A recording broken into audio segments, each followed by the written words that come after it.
Hello बच्चों, let's read out the question first. So basically ये question एक paragraph पर डिपेंडेंट है और उस पैराग्राफ के अकॉर्डिंग यहाँ पर हमें क्वेश्चन गिवन है। सो हमें पैराग्राफ को रीड करके क्वेश्चन का आंसर देना है। तो सबसे पहले तो हम क्वेश्चन रीड आउट कर लेते हैं।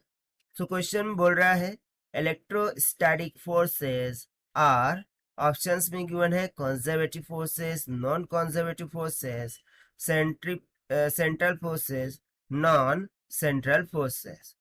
So for this, let's see the solution here. But before of that, let's see the key concept which we are going to use here for this question. So basically, यहाँ पर किसकी बात हो रही है? इलेक्ट्रोस्टैटिक फोर्सेस की। ठीक है।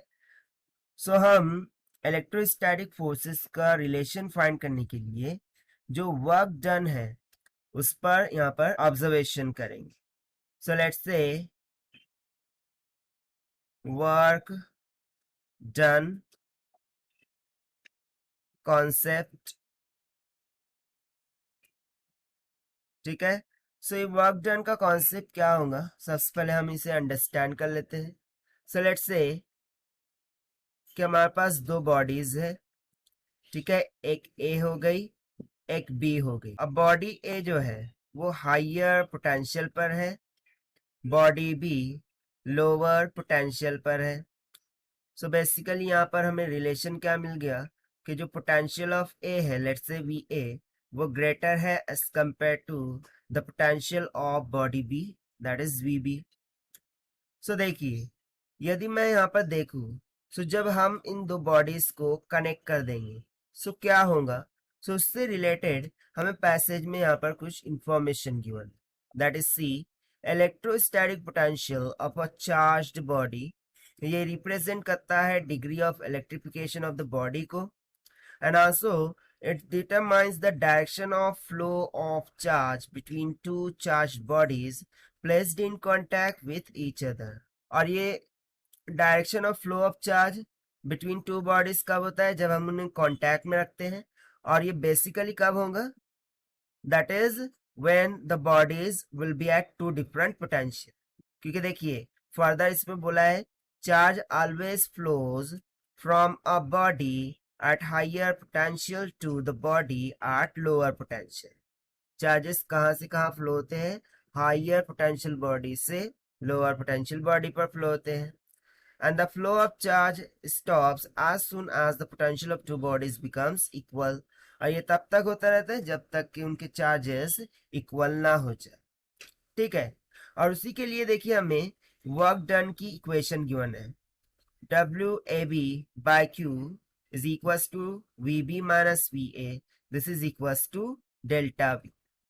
ठीक है। सो बस इसी कॉन्सेप्ट का हम यहाँ पर यूज करेंगे। सो देखिए, ये बॉडी ए मैंने माना है हाइयर पोटेंशियल पर है, बॉडी बी लोअर पोटेंशियल है। सो बेसिकली यहाँ पर चार्जेस का क्या होगा? फ्लो होगा जब हम इन दोनों को कनेक्ट करेंगे। सो ए बॉडी से बी बॉडी की तरफ क्या होगा? चार्जेस का फ्लो होगा लाइक दिस। ठीक है। सो इसको हम मान लेते हैं कि ये पाथ 1 है, ये पाथ 2 है, ये पाथ 3 है। ठीक है। इस तरीके से जो है तो चार्जेस का फ्लो हो रहा है। और ये चार्जेस फ्लो तब तक होते रहेंगे जब तक कि charge on A will not become equals to the charge of the body B. ठीक है। ये चार्जेस का फ्लो तब तक कंटिन्यूस रहेगा। ठीक है। सो ये एक कंसेप्ट हो गया ना। यदि मैं यहाँ पर बात करूं वर्क डन की, सो वर्क डन के लिए हमें इक्वेशन गिवन थी। देखिए, work done for two bodies A B divided by Q, ये किसके इक्वल होगा? V B minus V A, यानी कि उनके पोटेंशियल डिफरेंस के, that is delta V. So यहाँ से मैं work done A B will be equals to क्या लिख सकता हूँ? Q times of delta V के equal.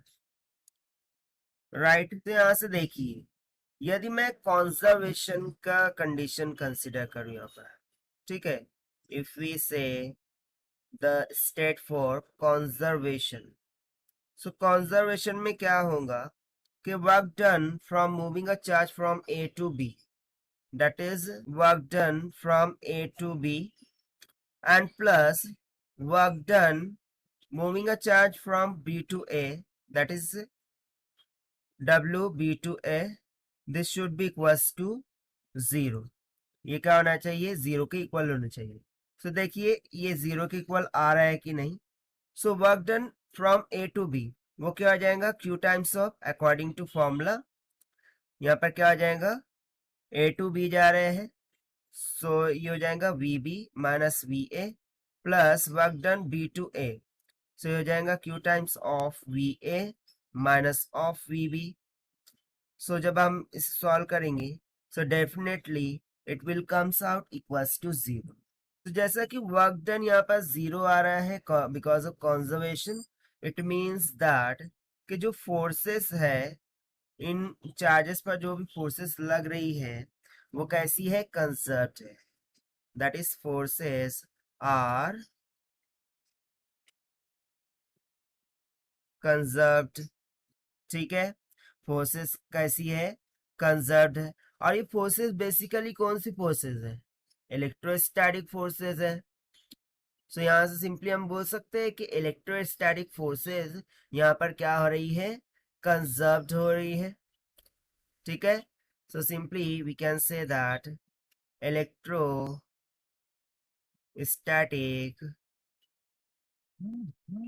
Forces are conserved. Electrostatic forces क्या हो गई है, यहाँ पर कंजर्व्ड हो गई है. ठीक है, और यही हो गया हमारा फाइनल आंसर जो कि हमने फाइंड किया by using the concept of work done. Now let us take the option. So electrostatic forces are conservative forces. That means option A will become correct. So this is the required solution. I hope you understood well. Best of luck. Thank you.